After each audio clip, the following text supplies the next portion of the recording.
Bismillahirrahmanirrahim. Assalamualaikum warahmatullahi wabarakatuh.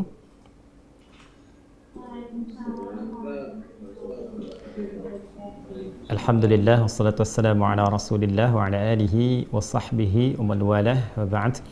Jamaah sekalian, keluargaku yang seluruhnya tanpa kecuali, semoga Allah Subhanahu wa taala memberkahi kita, memuliakan kita dan menerima seluruh amal ibadah yang telah kita tunaikan sampai dengan detik ini. Baiklah, kita akan coba urutkan supaya lebih tertib, lebih terukur, dan lebih sistematis pembahasan kita.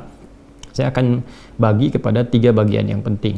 Saya harapkan Bapak Ibu, keluarga sekalian bisa menyimak dengan fokus karena waktu kita akan sangat terbatas sekali, dan ini akan menentukan bukan sekedar benarnya cara kita untuk berkorban di tahun ini, tapi juga yang paling penting adalah keberhasilan. Ini, jadi ada benar, ada keberhasilan. Itu 2 hal yang berbeda dalam penunaian ibadah.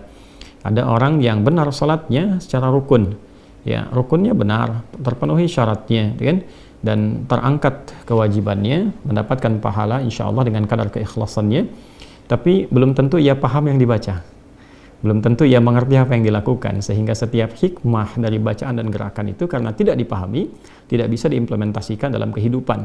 Nah itu artinya benar sholatnya tapi tidak berhasil mendapatkan hikmah, sehingga hal-hal yang bisa diraih saat di dunia ini sebagai dampak dari ibadah sholat itu tidak optimal. Demikian pada ibadah korban juga, ya ada proses yang dilakukan secara benar, baik rukunnya, kemudian hal-hal terkait yang mengikuti syarat-syarat hewannya, ya.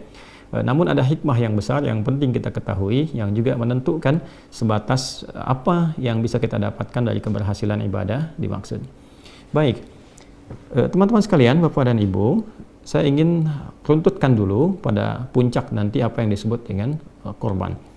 Jadi ibadah ini kalau kita perhatikan di kitab-kitab fikih, ya, termasuk juga dalam kitab-kitab hadis, proses penyembelihannya itu tidak disebut dengan korban, tapi proses penyembelihannya itu disebut dengan udhiyah atau dzabah. Ya, jika disebut dengan udhiyah itu seakar nanti dengan kata duha. Artinya proses penyembelihan yang dilangsungkan di waktu duha. Karena itu idnya disebut dengan Idul Adha. Ya. Nah, duha itu kurang lebih lah batas 2 tombak kalau matahari melewati batas terbitnya. Jadi kalau terbitnya disebut dengan masyriq, tempat terbitnya. Ketika melewati tempat terbit itu, saat masuk tempat terbit kan haram hukumnya salat, ya. Ya, sama dengan tempat terbenamnya. Jadi ketika lewat tempat terbit itu ukuran bayangan itu 1 tombak, ya kalau dikonversi kurang lebih 1 jam lah dari tempat terbit itu. Nah itu kita akan dapati di situ waktu syuruk, ya. Jadi kalau dari fajar ke 1 tombak itu satu jam kurang lebih. Jadi kalau subuh misalnya sekarang di Indonesia bagian barat 4.37 misal saja, kan? Nah, maka kalau diambil 1 jam dari situ, ya 5.37 itu sudah masuk waktu syuruk. Nah itu lewat 1 tombak dari waktu terbit. Jadi kalau misalnya diambil 1 tombak lagi, taruhlah diambil kemudian 15 menit atau 30 menit dari situ. Jadi kalau setengah 6 tambah 30 menit sekitar jam 6, ya. Nah itu sudah masuk waktu duha. Jadi kalau tadi itu awal duha, kalau sekarang masuk ke awal ke pertengahan duha, sekitaran jam 6 sampai ke setengah 7. Ya, jam 6 sampai ke setengah 7. Jadi kalau kita ambil misalnya waktu salatnya berdasarkan mengacu kepada hadis Idul Adha itu ya 1 tombak, maka ditunaikannya kurang lebih bisa sudah mulai jam 6 kurang seperempat atau jam 6. Supaya apa? Supaya jam setengah 7 ke jam 7 itu sudah bisa menyembelih. Itulah sebabnya kenapa disebut udhiyah, disembelihnya itu di waktu awal duha, sehingga salatnya disegerakan. Ya, itu bedanya dengan Idul Fitri. Kalau Idul Fitri kita makan dulu. Jadi idnya dirayakan fitrah dengan makan terlebih dahulu untuk menunjukkan bahwa puasa sudah selesai. Sekarang sudah tidak puasa lagi, maka kemudian membatalkan terlebih dahulu, makan terlebih dahulu, baru kemudian setelah itu agak senggang berangkatlah ke tempat salat untuk menunaikan salat Id. Sehingga idnya disebut Idul Fitr. Tapi Idul Adha berbeda. Idul Adha itu awalnya ini konsep awal, ya. Konsep awalnya itu makannya setelah mendapatkan yang disembelihan.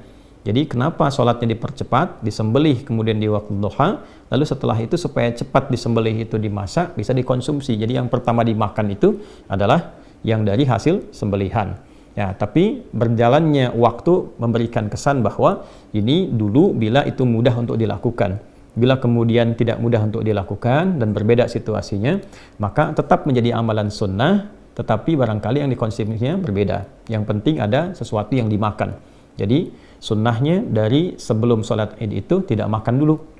Ya, baru setelah menunaikan salat Id makan sekedar untuk mengikuti tuntunan sunnah Nabi sallallahu alaihi wasallam. Bisa misalnya makan apa saja yang kira-kira bisa untuk dimakan. Yang saya ingin katakan adalah kenapa disebut dengan udhiyah, proses penyembelihannya ingin memberikan kesan bahwa sembelihannya berlangsung di waktu duha. Kemudian prosesnya sembelihannya disebut dzabah namanya. Dzabah itu untuk hewan yang dijatuhkan dulu. Jadi kalau ada sapi, kerbau, kambing dan sejenisnya kemudian akan disembelih dan dia dijatuhkan terlebih dahulu baru kemudian disembelih, itu disebut dengan dzabah dari kata dzabaha. Tapi kalau hewannya tidak dijatuhkan dulu ya, langsung disembelih dalam posisi dia berdirinya, biasanya unta yang seperti itu disebut dengan nahar. Di surat Al-Kautsar itu kita dapatkan kata nahar, inna a'tainakal kautsar fashalli li rabbika wanhar. Jadi spirit ayat ini ingin mengatakan kalau kita sudah diberikan oleh Allah karunia berlimpah, sudah sukses, kan? Jangan lupa sama Allah yang menitipkan. Toh kan sebelumnya kita berdoa, banyak minta sama Allah, begitu dikasih lupa sama Allahnya, ya. Maka cara mensyukuri semua nikmat ketika diberikan itu berbanyak konektivitas dengan Allah. Yang pertama adalah ibadah lewat fisik, salat, fasalli, banyak salat, tambah tahajud, tambah salat sunnah. Kemudian yang kedua, beribadah lewat harta. Yang enggak semua orang bisa lakukan, wanhar. Ya, di era Nabi itu menyembelih unta termasuk yang paling tinggi karena unta kan nggak semua orang bisa dapatkan, ya. Jadi maksudnya apa? Kalau sudah sukses, jangan murah dalam berbagi. Toh yang dititipkan pun bukan punya kita juga. Supaya harta bertambah, Allah makin sayang, ya semakin banyak berbagi. Itu dua sikap bagi insan beriman. Singkatnya, dalam narasi baik di Quran ataupun di hadis tidak ditemukan kata korban. Sekarang kenapa menggunakan kata korban? Ya, dan tema besarnya pun tebar korban, ya kan? Bukan tebar hewan, kan? Tebar kurban dan bukan tebar dzabah, bukan tebar udhiyah. Nah, di titik ini yang ingin saya garis bawahi dan saya akan sedikit mengilustrasikan, barangkali juga sedikit berdiri supaya saya bisa menuliskan sesuatu yang Bapak Ibu bisa lihat, dan ini titik yang paling penting. Kalau tidak ada ini, saya tidak akan adakan Zoom. Ya, cukup bagi Bapak Ibu kemudian menitipkan barangkali, lalu kita berikan waktunya, lalu diberikan bimbingan doanya, dihafalkan, selesai. Tapi ini yang ingin saya pastikan, jangan sampai, mohon maaf ya, usaha yang kita optimalkan baik dari hartanya, kan tidak mudah itu untuk mendapatkan harta yang dimaksudkan, ya. Kemudian juga waktu dan sebagainya tidak sia-sia. Nah, jadi saya ingin fokuskan satu titik yang paling penting, bahwa kata korban, ya kurang lebih begini ya, kalau kita tuliskan korban. Nah, ini dari bahasa Arab, tulisannya seperti ini, ya, korban, ya, jelas ya, baik. Ini asalnya seperti ini, berasal dari akar kata qaf, ra dan ba, qoroba. Bila ditambah dengan alif dan nun, ini menunjukkan bentuk superlatif, sesuatu yang sangat sigha mubalaghah, ya. idh qarraba qurbanan fataqabbala min ahadihima wa lam yataqabbal min al-akhar. Demikian di Al-Maidah itu. Perhatikan baik-baik, fokus. Jadi korban itu asalnya bukan menyembelih. Ya, pada dasarnya dikata korba yang berarti dekat, ya. Kalau dijadikan bentuk superlatif, bertambah atau menjadi sangat, ya, maknanya, maka rumusnya menjadi seperti ini, fu'lan, u'an gitu ya. Ini menunjukkan sesuatu yang bertambah sangat. Ghafara, mengampuni, ghufran, yang banyak ampunannya. Ya, jelas ya?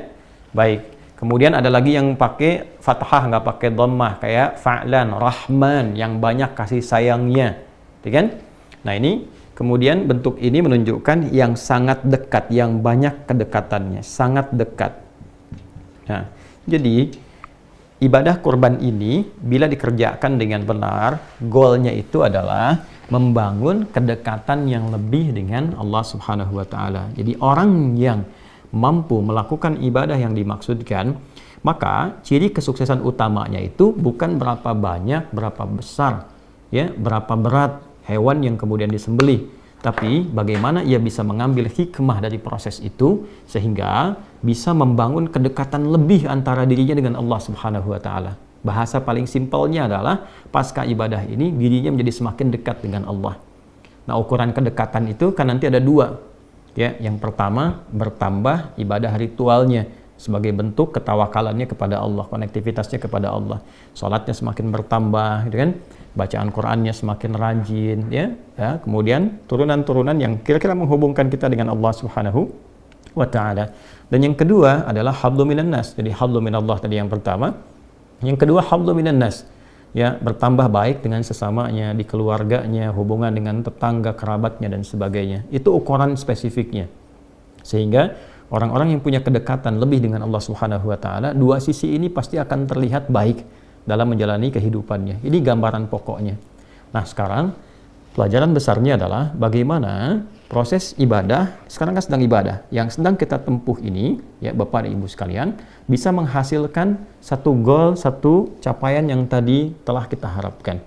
Nah, karena itulah kemudian Nabi SAW memberikan langsung petunjuk yang detail sekali dari persiapan di hari pertama, hari kedua, hari ketiga, sampai menjelang hewan itu disembelih.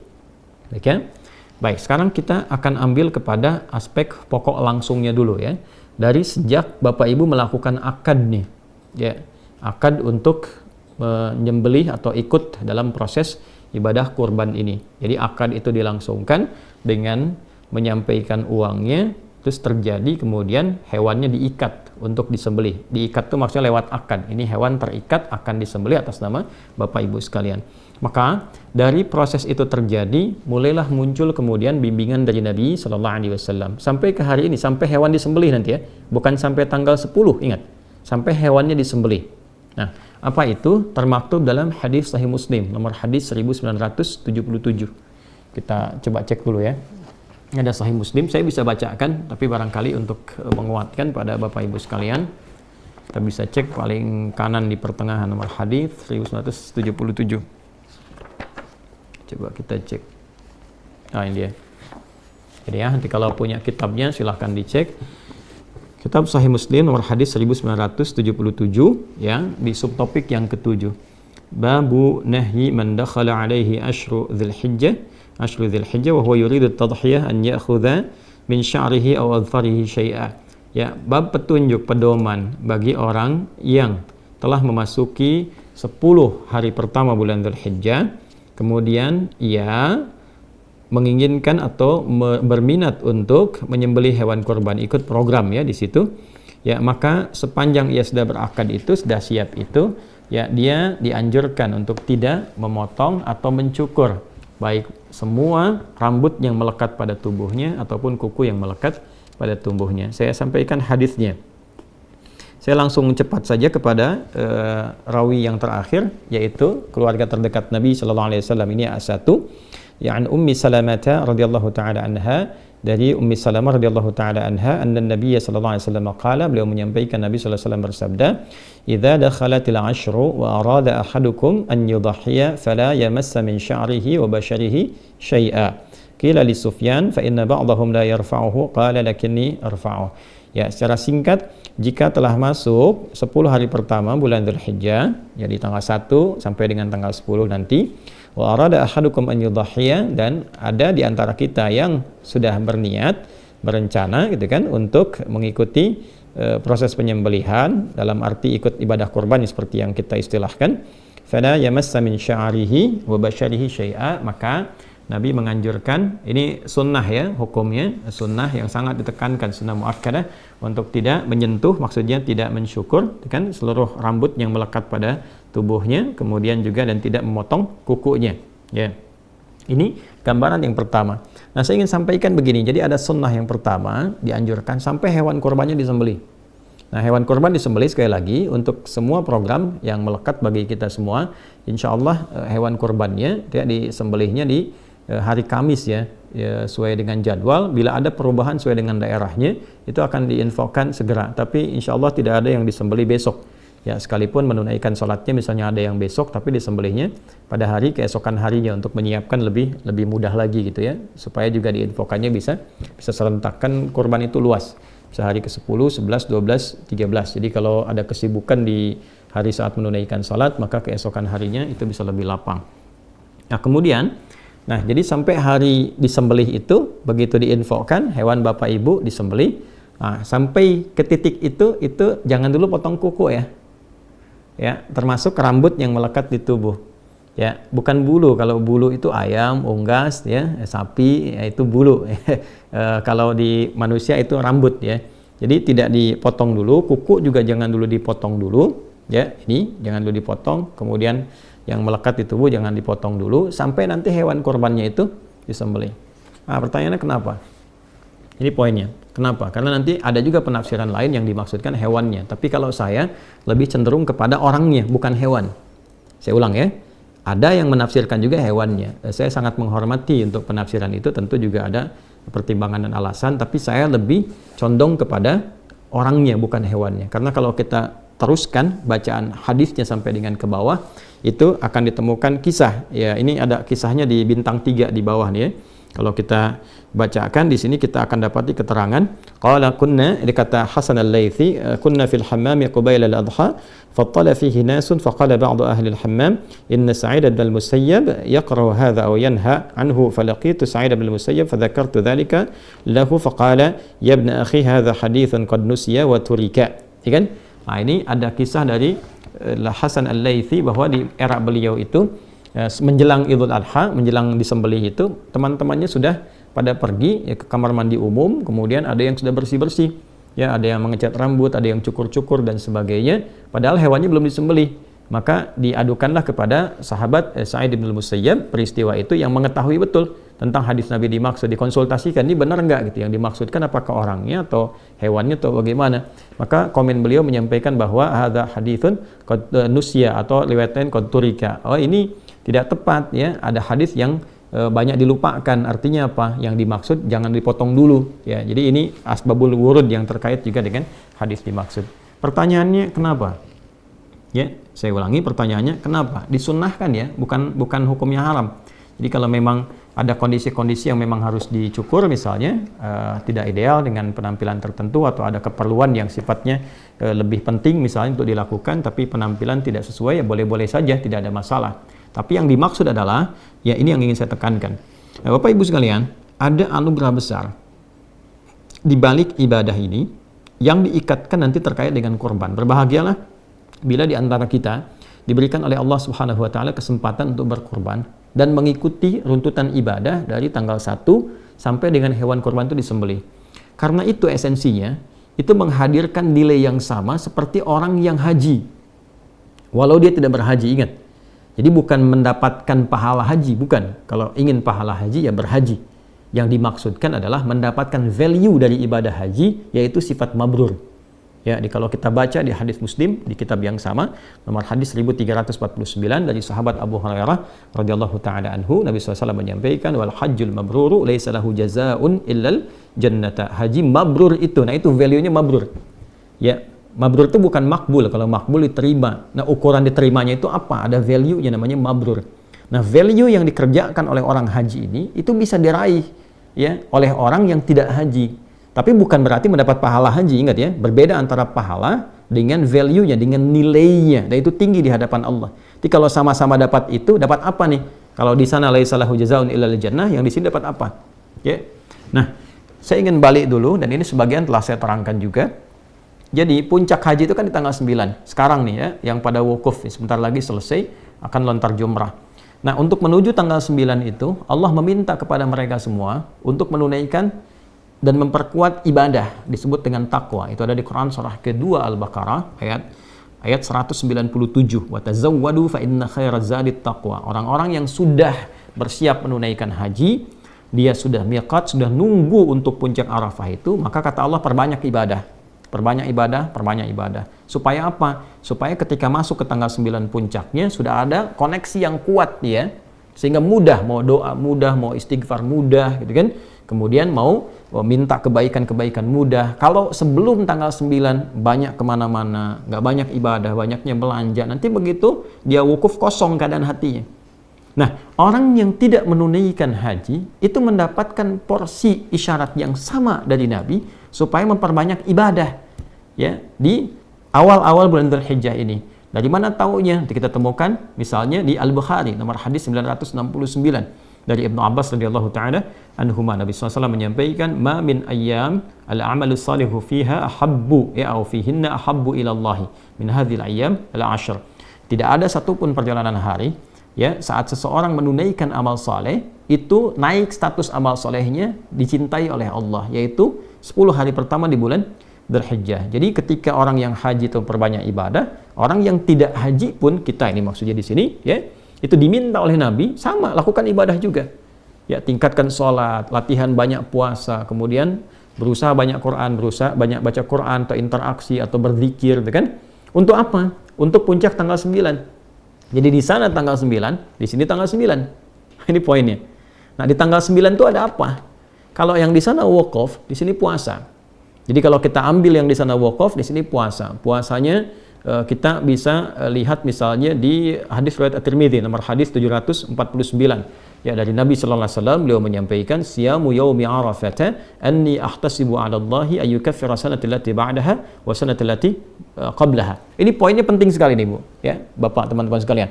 Jadi kata Nabi, puasa yang ditunaikan di hari ke-9 itu pada momen Arafah.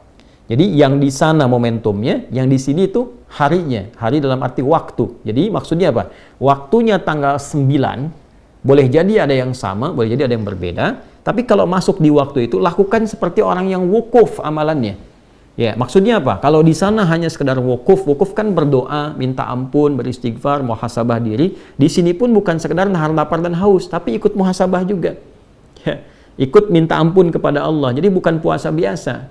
Ya, biasanya kalau saya suka melihat kapan di sana wukuf tuh jam berapa ya, saya suka ukur tuh. Jadi saya ukur biasanya jam 5 ya setengah 6 menjelang maghrib waktu Indonesia, kan bedanya 4 jam. Jadi kalau 4 jam ditarik ke sana itu masuk zuhur. Jadi biasanya sudah masuk waktunya khutbah. Jadi begitu sholat sudah semuanya duduk. Nah, di sini biasanya saya suka merenung, duduk menghadap ke arah kiblat kemudian bermuhasabah. Yang dimaksudkan kita puasa tanggal 9 ya, kemudian diisi dengan amalan-amalan seperti orang wukuf. Tapi yang wukuf itu yang di sana, bukan kita di sini. Ya, tapi amalannya bisa kita lakukan serupa. Dalam arti apa? Dalam arti muhasabah, introspeksi diri. Jadi tanggal 9 itu bukan sekedar nahan lapar, haus, tapi banyakin istighfar, banyak minta ampun kepada Allah, berdoa dalam kebaikan. Itu kesan Nabinya. Nah, orang-orang yang mampu melakukan itu, ya, maka apa yang terjadi sekalipun dia tidak haji? Kata Nabi sallallahu alaihi wasallam, "Anni ahtasibu 'ala Allah." Aku sangat berharap, bermohon kepada Allah diberikan satu bonus tuh ya. Ya, pahala dapat dia, tapi apa yang bonus yang Nabi maksudkan di sini? Ayyukaffira sanatal lati ba'daha wa sanatal lati qablaha. Supaya Allah menjaga dia dari perbuatan-perbuatan maksiat setahun ke depan dan menggugurkan dosa-dosanya minimal setahun ke belakang. Ini menarik nih, ya. Jadi kalau berhasil tuh ibadah puasa yang di tanggal 9 itu, dan dia bermuhasabah, minimal kan kita mereview dosa apa yang pernah kita lakukan kan? Minta ampunan sama Allah, diingat-ingat, hubungan dengan Allah, hubungan dengan makhluk. Itu begitu minta ampun, tanggal 9 itu spesial. Makanya para ulama itu sangat meng-highlight sekali, ya, di awal Dzulhijjah itu 9 itu spesial. Kalau bisa sekalipun nggak puasa, tetap kita memperbanyak doa di situ. Misalnya ada di kalangan perempuan, akhwat yang sedang haid misalnya, tiba masa haidnya, walaupun tidak menunaikan puasa di dalamnya, tidak terhalang untuk berdoa. Perbanyak doa, perbanyak minta ampun, perbanyak istighfar di situ. Itu potensinya mahal sekali dan yang menyampaikan Nabi. Kan kita ini dinilai dengan iman kita. Ya, awas jangan bertanya bisa begitu, tidak. Ini perkara iman. Karena itu kita beriman, kita meyakini apa yang disampaikan Nabi, maka manfaatkan. Ini semua ulama itu kalau dalam tanda petik ya, kalau sudah dekat tuh sering teriak-teriak. Dalam tanda petik, teriak tuh maksudnya kencang mengingatkan. Jangan sampai luput. Jangan sampai luput. Kalau luput nunggu tahun depan. Gitu ya. Maka betul-betul optimalkan. Nah, di titik ini ketika kita memohon, maka turun ampunan Allah. Dosa-dosa yang lampau berpeluang diampuni. Ciri diampuni itu apa? Ciri diampuni, hilang kan kotornya, maka muncul baiknya. Nah, kalau benar dia seperti itu, dia akan dijaga oleh Allah sampai setahun ke depan itu jadi orang baik. Lisannya baik, pandangannya baik, pendengarannya baik. Nah, Kebaikan yang muncul setelah yang buruk hilang, itu disebut birrun namanya. Birrun. Kalau melekat pada pelakunya, disebut mabrur. Kenapa disebut haji mabrur? Karena haji yang dikerjakan dengan benar itu mampu mengentaskan sifat-sifat buruknya dan mentransformasikan, merubah dia jadi lebih baik. Sehingga disebut hajjul mabrur, hajinya, ya, bukan orangnya. Kalau hajinya berhasil, itu yang dimaksudkan Nabi itu. Kalau berhasil melekat pada orang, maka sifatnya mabrur. Nah, orang-orang yang tidak haji, tadi saya katakan, value dari mabrur itu bisa dia dapatkan. Dengan cara apa? Dia bisa isi sepanjang 1-9 ini untuk bisa mengevaluasi dirinya. Begitu mendapatkan ketenangan, selesai puasa, ada perubahan dalam dirinya. Rasa tenang, rasa baik. Nah, itu yang dimaksud birrun. Kalau melekat pada dirinya, maka disebut dengan mabrur. Maka apa yang bisa dia rasakan saat menjalani kehidupan, itu lebih baik ke depannya. Kontrolnya lebih baik. Mau bicara yang kurang bagus, dijaga jadi bagus. Memandang yang baik. Itu yang dimaksud hadis Nabi tadi, terjaga dari dosa sampai setahun ke depan. Ya, sampai ketemu lagi. Ya, ketemu lagi, Dzulhijjah lagi. Tiap tahun dijaga sampai dia meninggal, insya Allah husnul khatimah. Ya, husnul khatimah. Nah, yang paling menarik hubungan dengan penyembelihan apa? Kalau selesai wukuf yang haji tanggal 9, itu kan bergerak tuh, ya, ke Masy'aril Haram atau dikenal dengan Muzdalifah.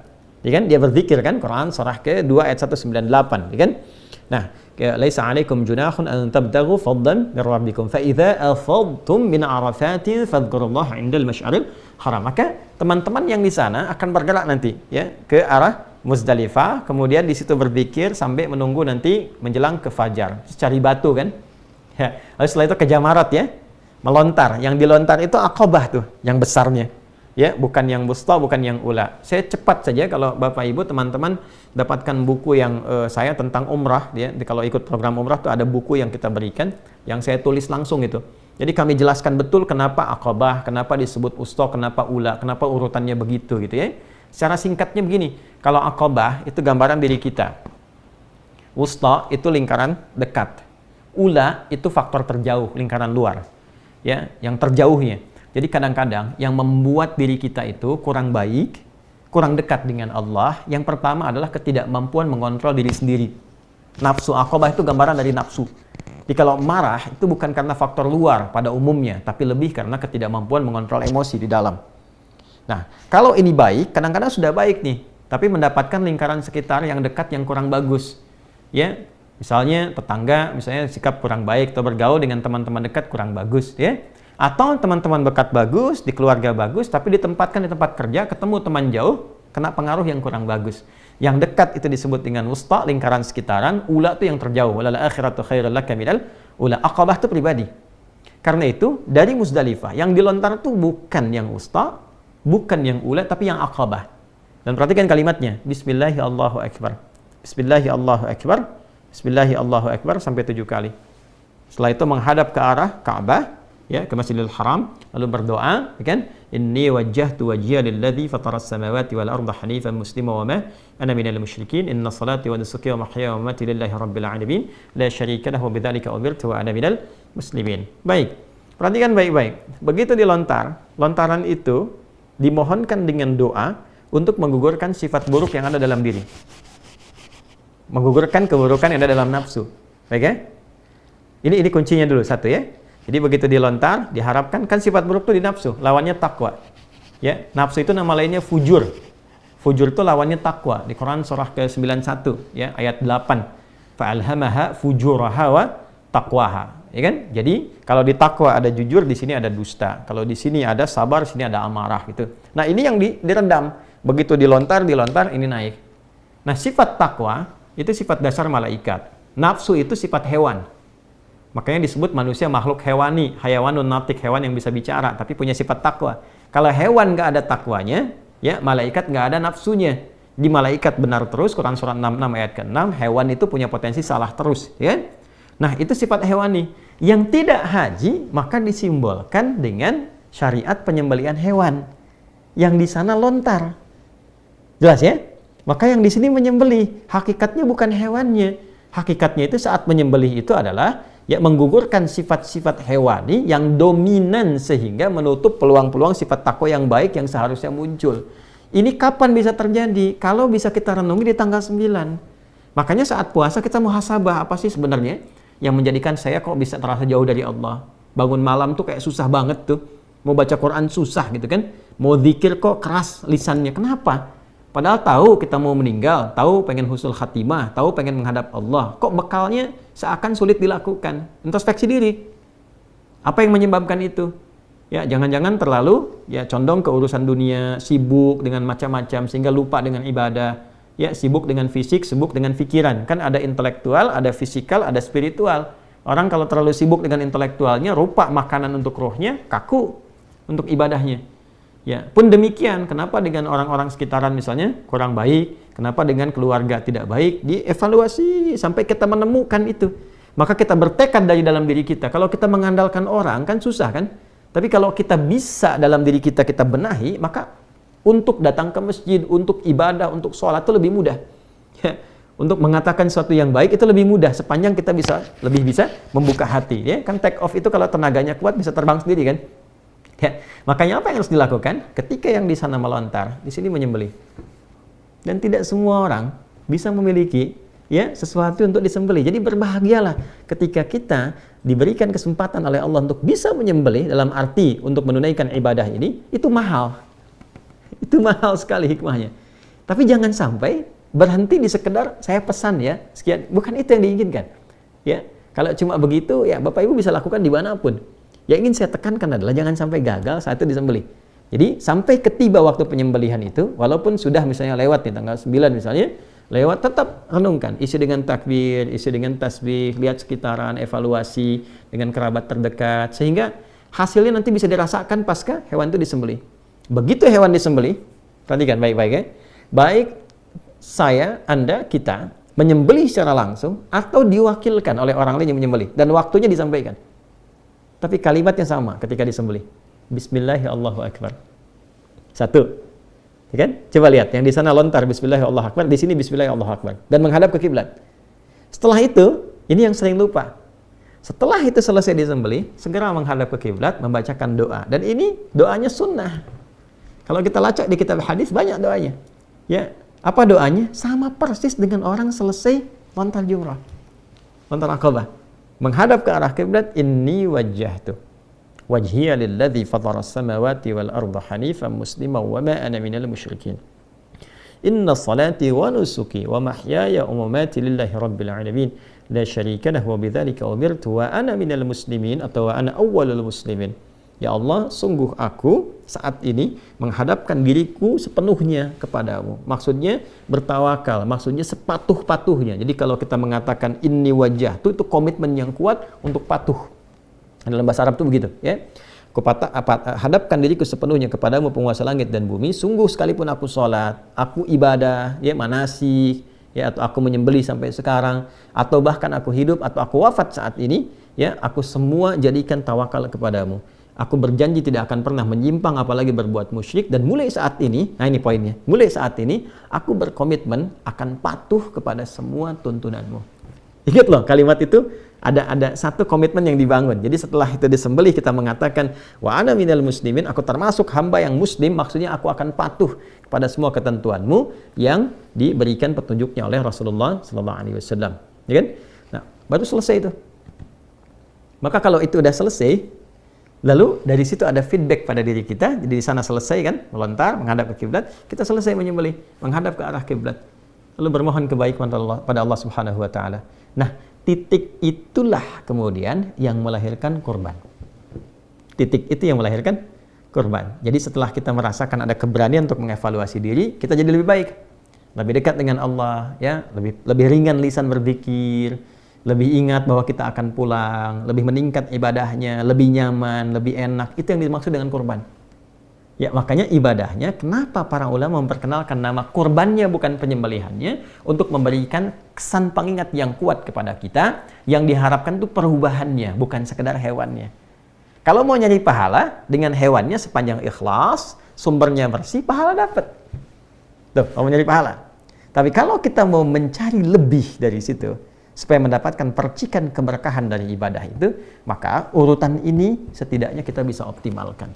Ya, jadi saya sangat berharap Bapak Ibu sekalian di sesi ini kan pembekalan menuju ke penyembelihan. Saya harapkan kepada kita semua ya dengan izin Allah Subhanahu wa taala sambil kita saling mendoakan. Yang pertama, coba kita ikuti sunnah-sunnah yang tadi Nabi tuntunkan karena ini setahun sekali dan tidak semua punya kesempatan seperti ini.